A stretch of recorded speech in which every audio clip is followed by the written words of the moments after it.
Zoe itu adalah kehidupan Tuhan. Setelah kita lahir baru, Zoe itu ada di dalam kita.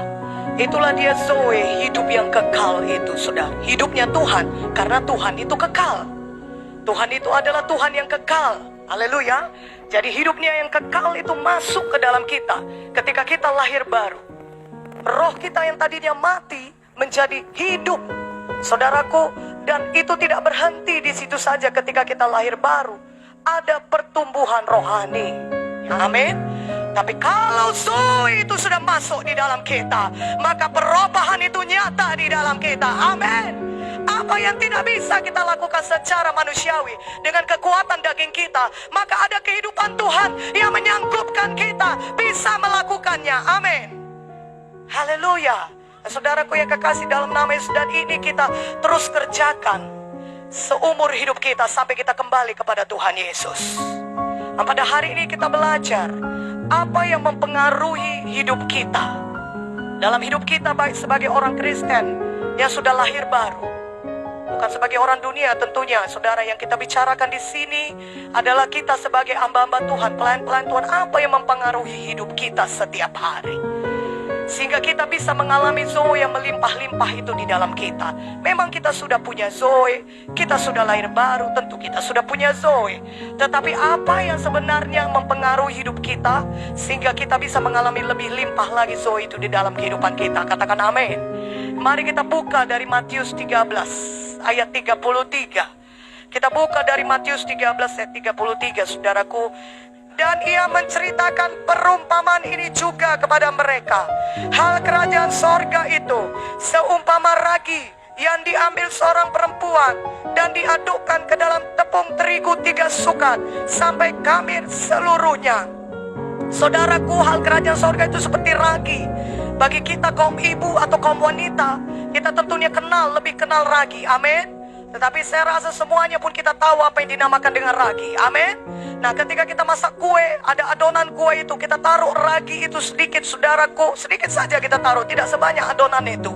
Tapi tahukah apa ke saudara yang terjadi? Adonan itu mulai menaik, dia mengembang, dia bangkit dia, saudaraku. Amin. Sehingga kalau saudara bakar, saudara panggang kue itu, maka itu jadi kue yang tidak bantat. Haleluya. Tapi jadi kue yang enak dinikmati. Karena adonannya sudah mengembang, saudara. Saudara bisa menikmati satu kue yang sangat nikmat sekali. Begitulah ragi itu. Dia satu pengaruh yang tidak kelihatan, tapi nyata hasilnya. Memang tidak kelihatan dia bagaimana dia bekerja, tapi nyata hasilnya, ada manifestasinya, kelihatan dari hidup kita. Begitu juga saudaraku, kita mesti menyadari penuh-penuh apa sih pengaruh yang sedang bekerja di dalam kehidupan kita. Tidak kelihatan pengaruh itu, tapi dia bekerja. Dan nyata hasilnya kelihatan dari hidup saudara. Dan pengaruh yang paling baik yang tidak kelihatan itu, yang harusnya bekerja dalam hidup saudara, adalah dari pengaruh yang manis dari Roh Kudus. Berikan dulu kemuliaan bagi Roh Kudus. Amin. Pengaruh dari Roh Kudus tidak kelihatan seperti ragi dia, tapi kalau dia mempengaruhi seluruh hidup saudara, roh, jiwa, dan tubuh saudara, maka saudara akan diubahkannya menjadi lebih seperti Yesus.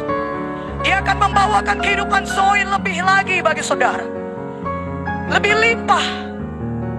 Bukan hanya di roh saudara pun terus bertumbuh, tetapi di jiwa saudara. Dia akan bawakan, kalau saudara membiarkan Roh Kudus menguasai hati dan pikiran saudara, yang dengan menerangkan firman Tuhan itu kepada saudara, maka saudara akan dapati Zoe kehidupan Tuhan itu lebih berkuasa lagi dalam pikiran saudara. Dan kalau kita undang Roh Kudus, kita minta kepada dia, maka dia pasti akan datang.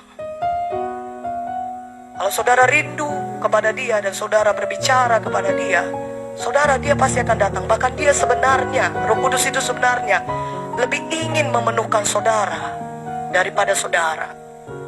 Sebenarnya saudara, Roh Kudus itu begitu ingin, rindu menguasai hidup saudara lebih daripada kerinduan kita. Dan kalau dilihatnya kita rindu dengan berdoa, dengan meminta, dengan mengejarnya habis-habisan, maka saudara akan lihat nyata manifestasinya dalam saudara. Haleluya. Haleluya. Jadi kita mesti hati-hati, jangan sampai ragi itu mengkhamirkan seluruh adonan. Jangan sampai pengaruh-pengaruh yang jahat yang tidak kelihatan, tidak kita sadari, sudah mempengaruhi seluruh hidup kita dan menghentikan kita dari mengerjakan pekerjaan Tuhan dan kehendak Tuhan. Menghentikan kita dari tidak lagi mengikuti kebenaran Tuhan. Ya, kita tidak sadari itu, tapi sudah mulai bekerja dikamirkannya seluruh adonan. Maka kita harus betul-betul menjaga hidup kita, mengejar, meminta, berdoa supaya Roh Kudus yang mempengaruhi kita setiap saat. Sehingga zoe kehidupan Tuhan itu semakin limpah dalam hidup kita. Pikiran kita, ucapan kita, hati kita, dan roh kita. Haleluya. Haleluya.